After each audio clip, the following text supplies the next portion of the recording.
En este día tan especial, la luz de Dios se encenderá en mi corazón para iluminar todo el camino de mi vida. Nuestro bautizo: Ailson Maita Calle, Leila Maita Calle, Armando Maita Calle.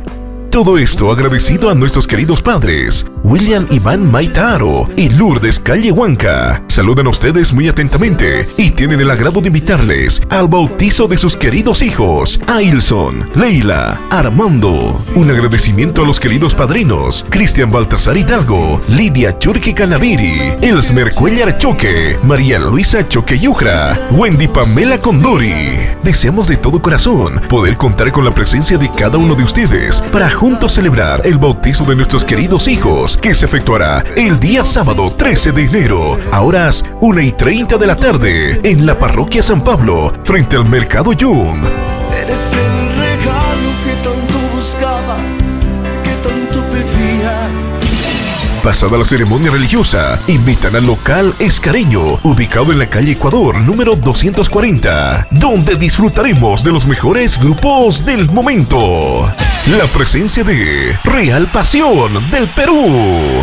¿Qué tal, amigo? Les saluda su humilde servidor Ronnie Sánchez del grupo Real Pasión Perú, para confirmar nuestra presencia en el bautizo de los angelitos Ailson, Brian, Armando y Leila Maita Calle. Tu grupo Real Pasión, que se realizará en el local Escareño este 13 de enero, calle Ecuador 240, zona sur.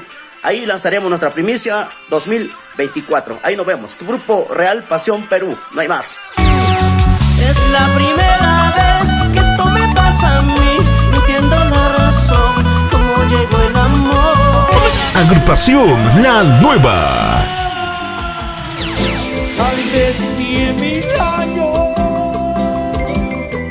no puedo olvidar. Agrupación Real Tensión. Si te vas, amor, me corto las venas.